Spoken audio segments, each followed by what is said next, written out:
c'est une histoire assez saugrenue. Les copains nous ont dit monter une performance autour de la bouffe, augmenter, faire participer le public. Et voilà que nous on défend et on défonce les dance floors depuis des années et on aime la bouffe, on vient de Sète. Donc voilà l'idée de ramener une bonne soupe de mamie en mode bear game. Voilà, c'est ça l'idée. Aussi simple que ça. En fait, le festival Tropisme a 3 ans, mais il s'assoit sur un autre festival qui a bien marqué les esprits montpelliérains pendant longtemps, pendant presque 10 ans, c'était le festival à 100%, Montpellier à 100%. Et de là, petit à petit, ça a opéré une mue, et avec la structure dans laquelle je suis associé, Illusion Macadam, qui depuis 15 ans accompagne la culture à Montpellier, on a repris le festival en main, statutairement. Voilà, c'est devenu un festival produit par notre structure. On a changé le nom il y a 3 ans. Et moi, je suis arrivé réellement en direction l'an passé, à un moment où on a donné un nouvel élan au festival. D'un coup, c'est passé de 5 jours à 3 semaines. C'est passé d'un festival éclaté dans plein de petits lieux montpelliérains à un festival centralisé à la Panacée. Et ça a pris vraiment son élan, où on a fait 25 000 personnes. Et voilà, désormais, on a une vie assez courte, mais c'est presque, j'ai l'impression, quelque chose qui s'est un petit peu fixé dans la tête des Montpelliérains, quoi. On commence à exister pour de vrai.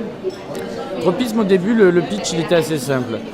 Une part de culture numérique, comment finalement les nouvelles technologies dans leur rapport à l'art et à la création ont transformé justement la danse, le théâtre, les arts plastiques, et voir comment le numérique impacte sur la création.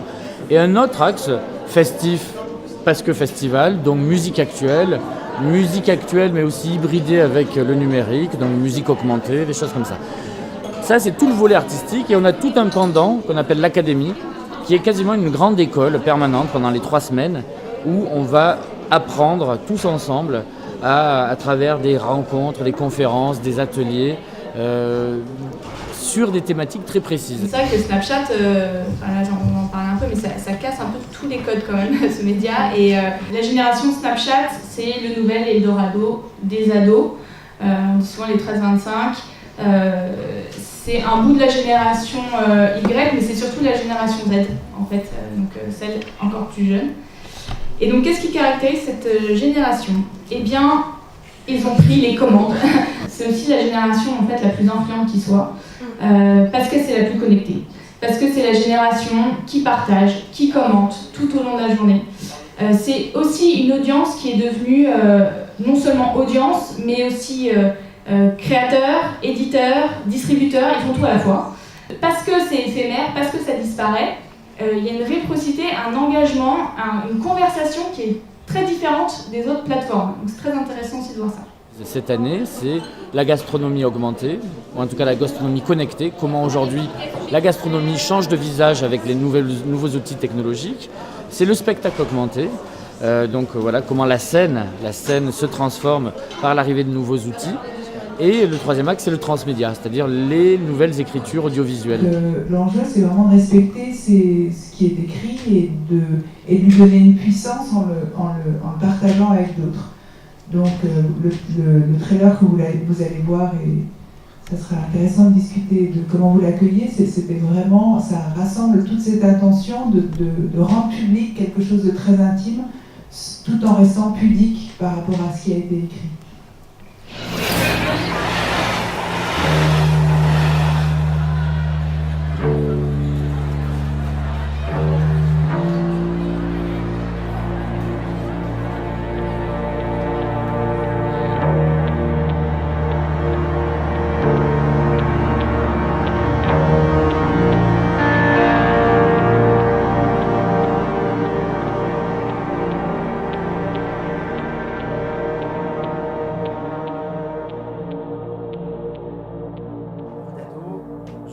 Deuxième.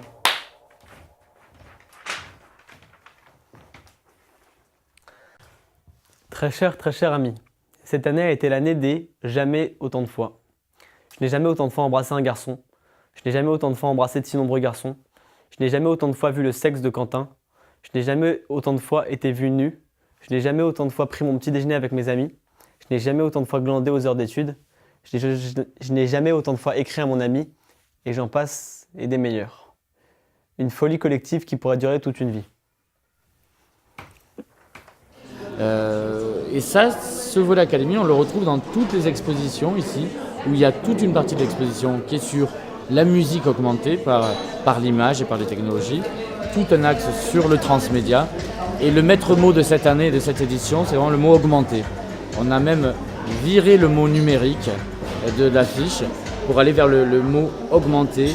Et c'est toujours cette même idée, comment la culture, les nouvelles formes de création sont augmentées, vont vers de nouveaux déploiements grâce aux nouvelles technologies. Bon, là, le principe est simple, c'est un petit moment de pause dans le parcours d'exposition où on propose aux gens de venir expérimenter des tablettes numériques, des interfaces pour faire de la musique. C'est-à-dire il y a des outils là, qui sont vraiment pour amateurs, c'est quasiment du jeu d'enfant, il y a des enfants qui peuvent s'y mettre. Et il y en a qui sont des vrais outils professionnels. Nous, on a un parti pris pendant le tropisme, c'est que pour comprendre un petit peu les technologies qui nous environnent et qui quelquefois nous englobent, voire nous absorbent, il faut qu'on mette les mains dedans.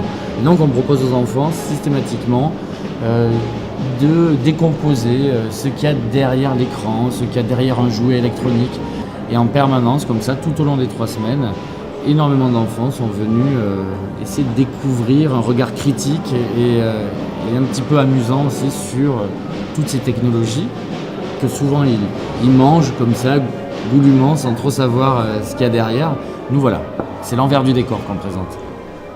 On a grosse fréquentation, aussi bien voire un peu mieux parce qu'on a un week-end de moins et on fait, je pense qu'on va accumuler à plus de 25 000 personnes sur à peine un peu moins de 3 semaines, ce qui par rapport à la ville et par rapport à ce lieu-là et le reste de l'activité à l'année, c'est assez énorme.